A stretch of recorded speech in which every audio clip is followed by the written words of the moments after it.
Hello class, welcome back to chemistry class, and we're having a cozy chemistry class session today. We are sitting here chilling on the couch and it's going to be real cozy.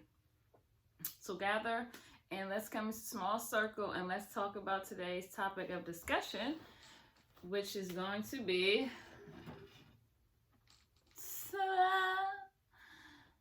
does anyone know what this element is? You back there, with your hand raised. No, it's not calcium. Good try. Any other guesses? Any other hands? Okay. Why we need class today? Sodium chloride. This is sodium chloride. Does anyone know the vernacular, regular term, layman's term for this element, sodium chloride? No one? You guys didn't do your homework. Okay, well, this element is sodium chloride, also known as table salt.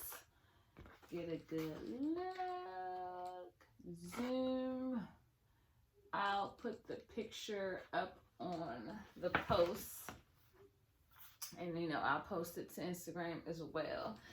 But I wanted to have a cozy conversation with you guys today about sodium chloride, also known as table salt or salt. And everyone knows salt, because who likes food that is either too salty or it's either no salt at all, which makes it disgusting. And so today we're going to talk about this element. So this is basically how to balance the equation, but I'm not going to go into chemistry with you guys, but I was balancing the equation and I realized I was balancing it incorrectly, so I just X'd that out and I balanced it correctly over here. So this is what the actual yielded equation will look like when it comes to sodium chloride. So what is sodium chloride? Sodium chloride is a mineral, an element, and an electrolyte. We'll get back to that in 1 second, but I want you to know that USDA recommends about 2,300 milligrams a day of table salt, sodium chloride. And this is just a measurement I'm telling you guys that the USDA is recommending. They're also recommending, if you have high blood pressure or hypertension, that you decrease your level of sodium intake. So getting back to what sodium chloride is, as far as by definition is a mineral, is an element, and it is electrolyte.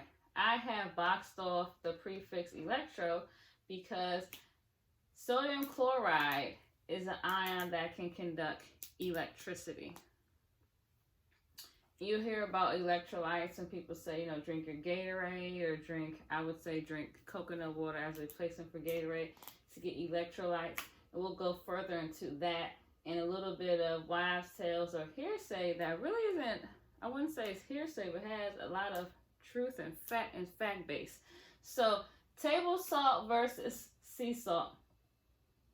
Well, let's rewind. Before we get into table salt versus sea salt, let's focus on the functions of sodium chloride, because I don't want to just tell you what the element is, but not actually break it down to how it relates and associates with your everyday life or physiological responses or anatomical responses. So it helps regulate the pH balance, helps regulate your blood pressure or your arterial pressure, and helps with muscle contraction. So if you've ever been working out, or even if you haven't been working out, you experience a muscle cramp that hurts like hell, and you're wondering what the world, it's going to come from your lack of electrolytes. And one thing that you can do, people say, well, grab a banana because banana's high in potassium. You can go ahead and some salt will help, something salty, because that is electrolyte. Potassium is also electrolyte. So that helps for muscle contraction, which is why when you're doing excessive exercising or even just exercising, that you want to make sure you're replacing the water that you're losing during exercise. That water is also going to be expending salt. So your body is going to be expelling salt. That is why when you sweat, it tastes salty, because salt is in that water. And another way, a form of your parents or grandparents, or anybody would say that you need to make sure you get some electrolytes or drink a lot of fluids, have a lot more fluid intake when you are sick, especially when you are vomiting or having diarrhea, and especially when you're doing excessive physical exercise where your body is expelling a lot of sweat or perspiration, which is in the form of water. You're going to lose a lot of electrolytes. And one of those electrolytes that we're learning about today is sodium chloride. So let's move on to table salt versus sea salt. My house phone is hating on me right now. Okay, so table salt is, there are vast differences between table salt and sea salt. So for table salt, it's extracted from rock and processed in a mill. When I mean extracted from rock, that is in an inorganic form. Excuse me. Also, what they add in the United States of America, I don't know if this is prevalent in other countries around the world, but I know this was something that was picked up. This is fairly recent, I believe. I want to say the 1970s, but I can't remember. It could be earlier than that, but don't note me on that.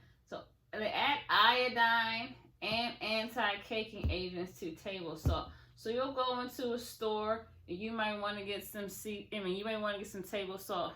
I forget the table salt with the little girl with the umbrella on it, whatever that is, and it might have some anti-caking agents in it. This is to stop the buildup of the crystallization becoming real bulky. So they'll add anti-caking agents, and they started adding iodine. And they started adding iodine because in the United States of America, they were observing and witnessing a high level of deficiencies caused by a high level of illnesses caused by iodine deficiency. So some of those illnesses I'm pointing to or directing to down here would be goiter and also hyper or hypothyroidism. And when we talk about goiter or thyroidism, hyper or hypothyroidism, we're talking about the thyroid that is actually located right in your neck.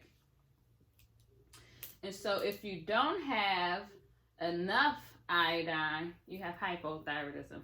If you have excess of iodine, you have hypothyroidism. And this is going to be excess of, there's two hormones associated with them, the T3 and T4. We don't have to go specifically so far into those hormones, but just know that hypothyroidism and goiter are all associated with the iodine deficiency or either excess of iodine. And iodine is it's another inorganic form that's added to table salt, okay? So when we think about table salt, we want to think about inorganic and we want to think about synthetic. We want to think about that's not man-made. Well, no, reverse. We want to think about that is man-made. And when we think about sea salt, we want to think about, oh, that's natural, not man-made, not synthetic. So please excuse me. So let me recap this.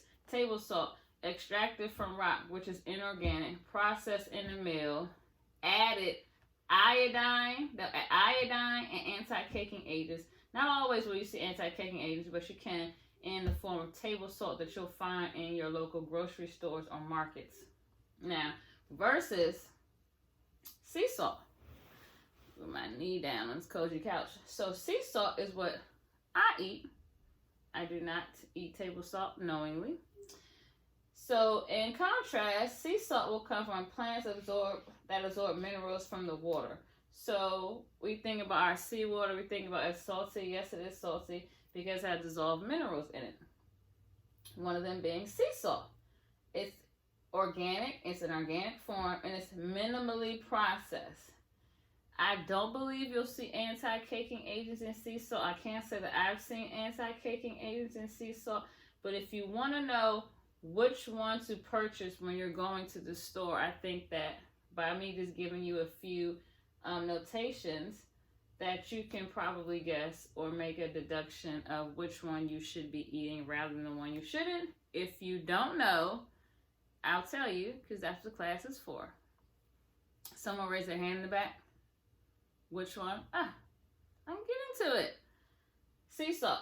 you want to go ahead and make sure that you're purchasing sea salt because it is the organic form and is what you should be eating or consuming, in contrast to the inorganic form with these added iodines and added anti-caking agents. So a little bit of issues that you can encounter if you are lacking sodium chloride or if you have excess of sodium chloride outside of iodine. Because first we talked about excess of iodine or deficiency in iodine, talking about GOAT or hypothyroidism. So now we're going to talk specifically about just sodium chloride in excess or being deficient. So we have dehydration. What happens during dehydration is that salt is very polar. So it's going to go to where water is going. So if your cell has a lot of abundance of water, meaning that you're hydrated, which is you want to be in a state of hydration.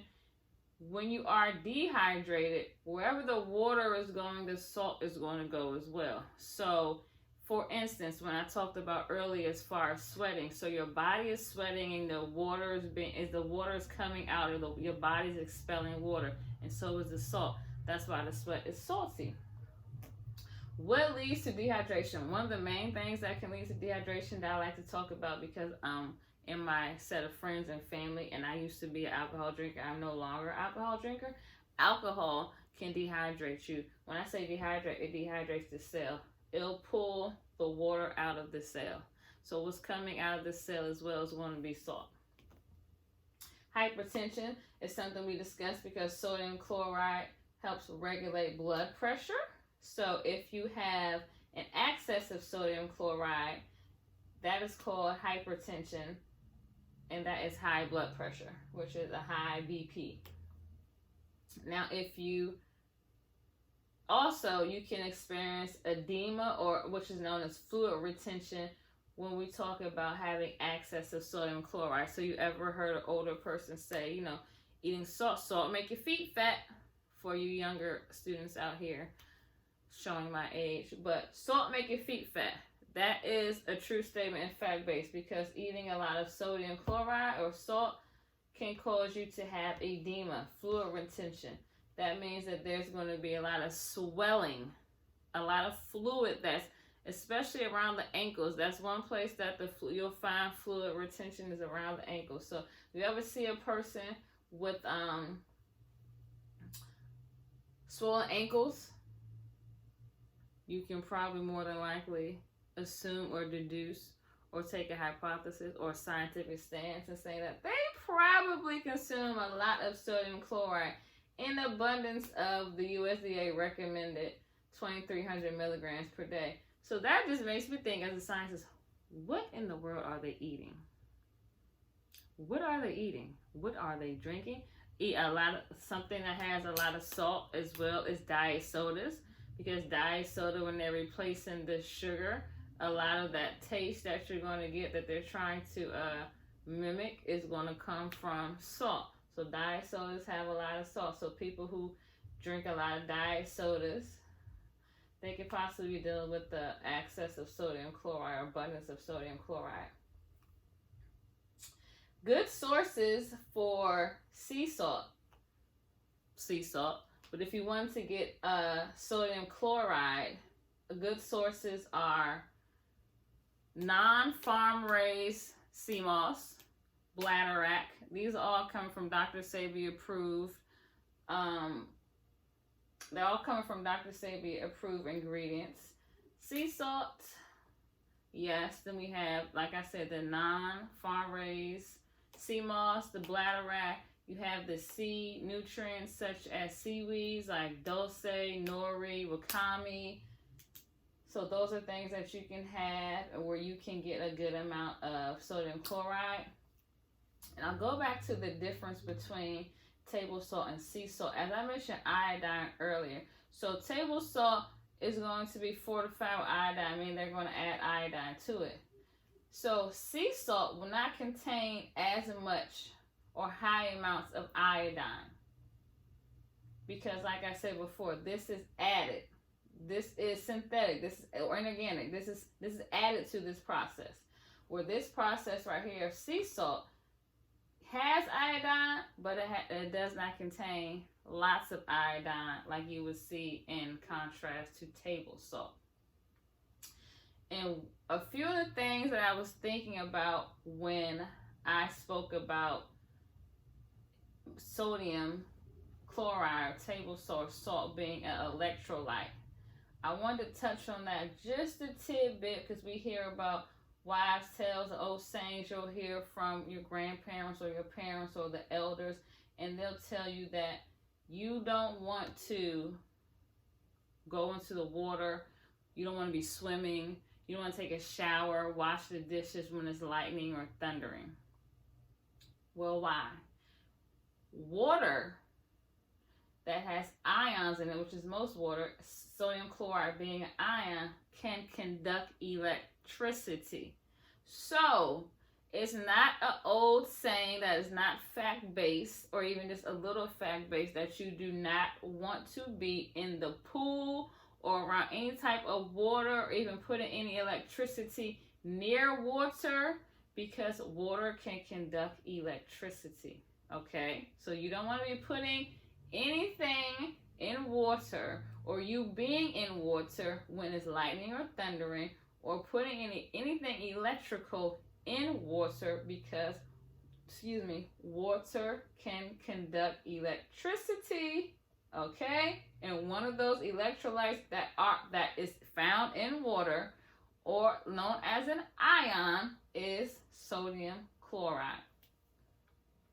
So this will be a wrap up of our cozy chemistry class today on sodium chloride.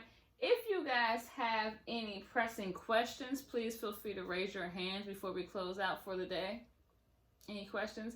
Anybody in the back? Anybody in the front? Going once, going twice? So, okay, so wrap up. Sodium chloride, also known as table salt or salt. This is how it's written in a chemical equation or a balanced chemical equation. NaCl. That's what you have to remember. Sodium chloride is your table salt. It is also a mineral, an element, or an electrolyte. It helps regulate pH balance, blood pressure, and or arterial pressure. Helps regulate muscle contraction. Remember what we said about muscle contraction. Having cramping, losing the loss of fluids or water. You want to make sure that you're putting electrolytes back into the system, okay? We don't want to drink Gatorade because that's full of a lot of crap and sugar. If you like a natural substitute, we want to go ahead and try coconut water. Or if you're not doing excessive exercise like marathons and triathlons, you can just eat food to replenish the electrolytes as well. It doesn't have to be Gatorade. It doesn't have to be coconut water if you don't like coconut water. So table salt versus sea salt, we basically want to say we're going to choose this one right here, sea salt, not table salt. Excess or deficient of sodium chloride and or iodine, dehydration, hypertension, edema, fluid retention, which I did not mention or go over, for this error, is kidney or liver dysfunction.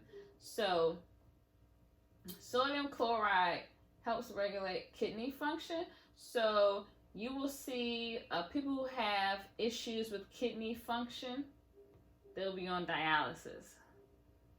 So that's something to take note of. And there was one thing I wanted to talk to you guys about that I did not get to talk to you about. Oh, when it comes to blood pressure. So kidney function and blood pressure kind of go hand, they have a synergistic relationship, they kind of go hand in hand. So when you have a steady blood pressure, for more than likely you're going to have a good kidney function, unless you have other elements going on there. And one thing that can raise blood pressure is nicotine. So people smoke and are chain smokers. I had a researcher or scientist, one of my professors in college and one of my mentors passed a couple years ago, and he was an avid cigarette smoker. And he had kidney issues. He was on dialysis. But now you can see the correlation between blood pressure and cigarette smoking is that nicotine raises the blood pressure, and the relationship between alcohol is that alcohol is going to lower the blood pressure. So alcohol is going to lower blood pressure, and that can also lead to dehydration when it comes to alcohol, because alcohol draws the water out the cells and draws salt out the cell as well. That's why we feel that. That's why we feel that, whatever that is, taste when we are perspiring or sweating. So this has been another episode of chemistry class. I ask that you do come back.